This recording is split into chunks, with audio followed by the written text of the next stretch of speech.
ఈ రోజే సబ్స్క్రైబ్ చేయండి మీ ఫేవరెట్ షోస్ చూడండి. నువ్వు అనవసరంగా కంగారు పడుతున్నావు. ఆవిడ నన్నెందుకు చంపాలి అని అనుకుంటుంది? మీ మంచితనంతో మీకింకా అర్థం కావడం లేదేమో మేడం. స్టేషన్లోకి అడుగు పెట్టగానే మీరు ఎక్కడున్నారు, ఏం చేస్తున్నారు, ఏదో ఒక రకంగా లాకప్లో వేయాలని చూస్తుంది. మేము రెస్పాండ్ కాకపోతే అగ్గిలో పడిన ఉప్పులా తటపటాయిస్తుంది మేడం. ఎందుకైనా మంచిది మీరు కొంచెం జాగ్రత్తగా ఉండండి మేడం. ఇదిగోండి, వస్తాను మేడం, వస్తాను సార్.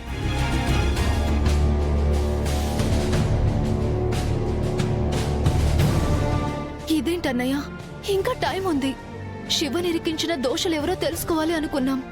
అంతలోనే కోర్టు నోటీస్ కూడా వచ్చేసింది. నిజంగా ఆ ఏసీపీ అనుకున్నంత పని చేస్తుందేమో అన్నయ్య. పాపం వదినకేమన్నా అయితే నేను తట్టుకోలేనన్నయ్య. నువ్వు కంగారు పడకమ్మా, శివకేం కాదు.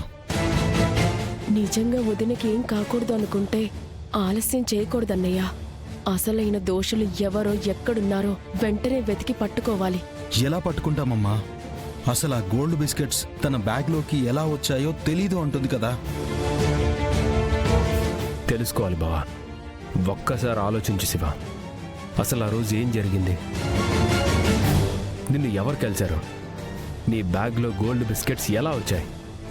ఒక్క చిన్న లాజిక్ దొరికినా ఈ గండం నుంచి బయటపడచ్చు.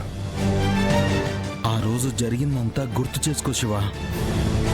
ఇక్కడి నుంచి బయలుదేరేటప్పుడు నిన్ను దిగబెట్టడానికి నేను వస్తానని చెప్పాను కదా. అవును బావా, కానీ ఆ రోజు నా ఫ్రెండ్ స్కూటీ దొరకడంతో దాన్ని తీసుకుని వెళ్ళిపోయాను. మధ్యలో అది ఆగిపోయింది. అప్పుడే ఆటో వచ్చింది. అందులో డ్రైవర్ లోకల్ వాడే, కానీ ఇద్దరు రౌడీలు అప్పటికే ఆటోలో కూర్చుని ఉన్నారు.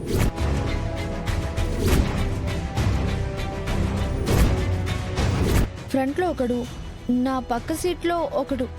కాసేపట్లో స్క్వాడ్ వస్తుందని వాళ్ళు ఎలా కనిపెట్టారో కానీ వాళ్ళు దిగేసి వెళ్ళిపోయారు.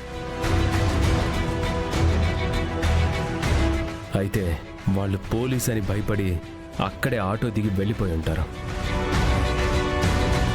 అలా దిగేసి వెళ్ళిపోతే సమస్య ఉండేది కాదు కదా. గోల్డ్ బిస్కెట్ ఎందుకు వదిన బ్యాగ్లో వేసినట్టు?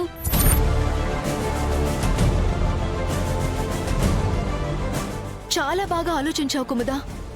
అంటే వాళ్ళు శివని ఇరికించాలనే ప్లాన్ ప్రకారం వచ్చినట్టు తెలుస్తుంది.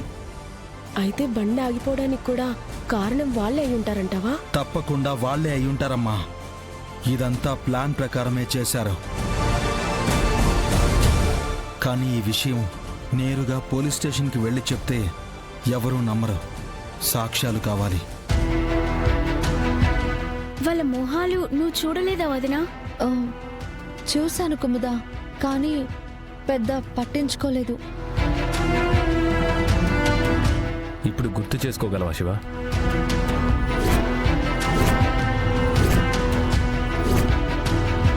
గుర్తు చేసుకున్నా ఆ ఆనవాళ్ళని బట్టి మనం ఎలా వెతికి పట్టుకోగలం దేవా?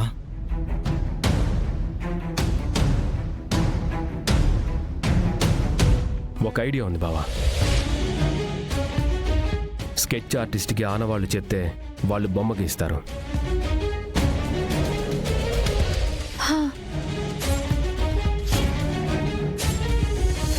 అప్పుడు ఆ రౌడీల్ని పట్టుకొని విచారిస్తే శివ ఈ కేసు నుంచి బయటపడిపోతుంది. స్కెచ్ ఆర్టిస్ట్ ఇప్పటికిప్పుడు ఎక్కడ దొరుకుతారు బావా? ఒక్క నిమిషం నాగవల్లి.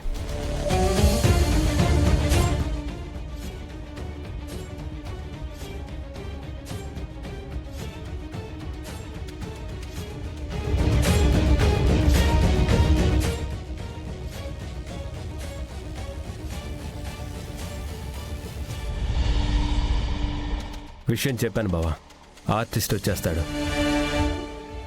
ఇదంతా వర్కౌట్ అవుతుందంటావా అన్నయ్య? వేరే మార్గం లేదమ్మా. అసలు దొంగని పట్టుకోవడానికి ఏ చిన్న అవకాశం దొరికినా వదలకూడదు.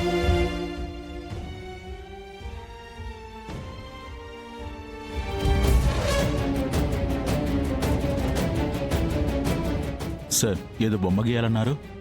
ఏదో బొమ్మ కాదయ్యా, ఒక క్రిమినల్ బొమ్మ గీయాలి.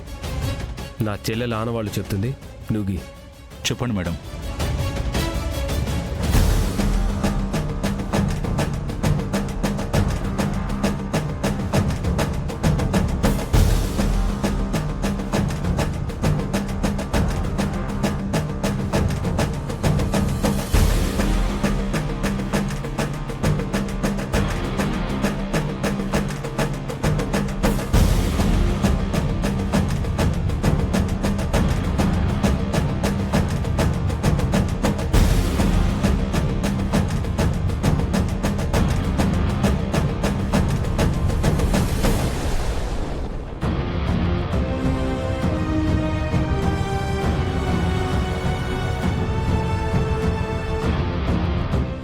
చెప్పండి మేడం, ఇతనేనా?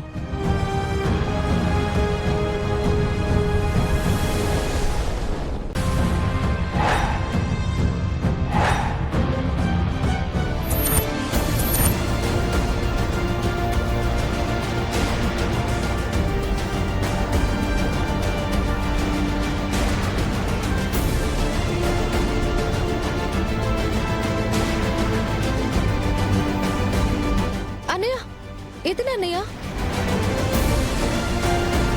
బావా ఇతనే.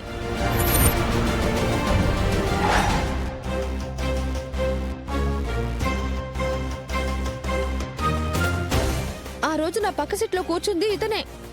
ఒక 500 కాపీలు తెప్పించుదేవా. అలాగే వాటిపైన శ్రద్ధాంజలి అని కూడా రాయించు. ఎలాగూ వాడు మనకి దొరికాక చావుని చూస్తాడు కదా. శ్రద్ధాంజలి అని వేస్తే ఎలా బావా? వాణ్ణి ఎలా పట్టుకుంటాం? ఎలుకని బయటికి రప్పించడానికి ఉల్లిపాయని ఎరగా వేస్తాం కదా శివ. ఇది కూడా అలాంటిదే. ఐడియా అదిరింది బావా. వాటి మీద మన ఫోన్ నెంబర్స్ కూడా వేద్దాం. వాటిని చూసిన వాడు ఎవడైనా సరే మనకి ఫోన్ చేస్తాడు. ప్లాన్ అదుర్స్ అన్నయ్య.